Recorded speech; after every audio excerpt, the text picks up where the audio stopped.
ज्यांनी हल्ला केला त्यांच्यासोबत क्रिकेट खेळणं अयोग्य, भाजपची विचारधारा बदललेली आहे। आदित्य ठाकरेंची भाजपवर टीका।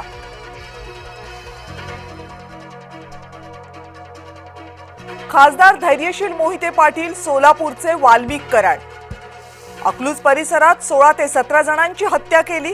कुर्डूचे माजी सरपंच अण्णा ढाणेंचा गंभीर आरोप। छगन भुजबळ पोहोचले लातूरला। ओबीसी कार्यकर्त्यांची आरक्षण टिकवण्यासाठी आत्महत्या। भुजबळांकडून भरत कराडच्या कुटुंबियांचं सांत्वन।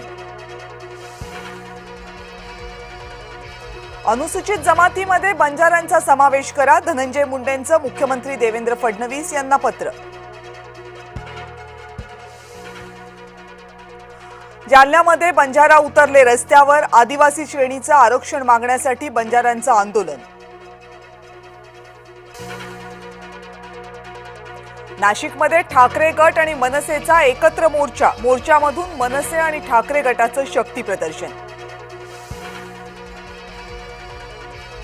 गुंडांना हाताशी धरून राऊतांनी नाशिकची बदनामी केली आहे। भाजपचे प्रवक्ते नवनाथ बन यांनी राऊतांना लगावला टोला। शिकलेल्या मराठ्यांनी मला उत्तरं द्यावीत, अडाण्यांनी नको। मंत्री छगन भुजबळ यांचा मनोज जरांगेंना जहरी टोला। प्रभादेवीमध्ये उद्धव ठाकरे गट आणि शिवसैनिक भिडले। प्रभादेवी पुलाच्या पाडकामावर भिडले कार्यकर्ते। जीआर नीट वाचण्याचं फडणवीसांनी काम केलं। ओबीसी नेत्यांना आवाहन, मुख्यमंत्र्यांचा आदर करतो, त्यांचा हेतू चांगला। छगन भुजबळ यांची प्रतिक्रिया। मराठा आरक्षणाच्या जीआरला कुणी चॅलेंज केलं तरीही धोका नाही। मंत्री शंभूराज देसाईंचा भुजबळांना टोला। विकास कामांच्या मुद्द्यावरून खासदार प्रणिती शिंदे आक्रमक। सोलापूर महानगरपालिकेच्या आयुक्तांसह अधिकाऱ्यांना धरलं धारेवर। पालिकेला मिळालेल्या 40 कोटींच्या निधीवर प्रश्नचिन्ह। मुंबईमधील प्रभादेवीचा वादग्रस्त पूल शुक्रवारी मध्यरात्रीपासून बंद। शिवडी नावाशेवा पुलाच्या विस्तारीकरणासाठी निर्णय।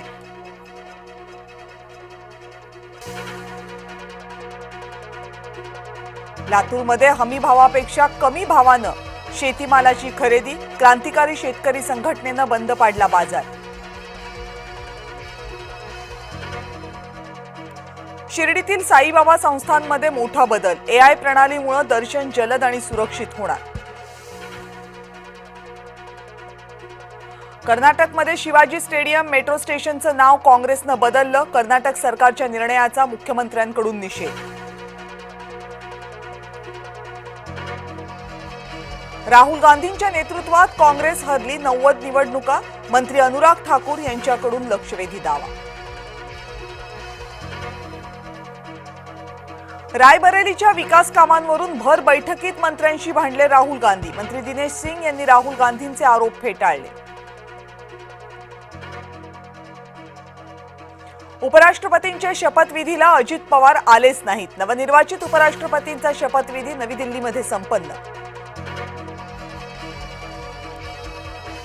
15वे उपराष्ट्रपती म्हणून सीपी राधाकृष्णन यांनी घेतली पद आणि गोपनीयतेची शपथ। राष्ट्रपती द्रौपदी मुर्मू यांनी दिली शपथ।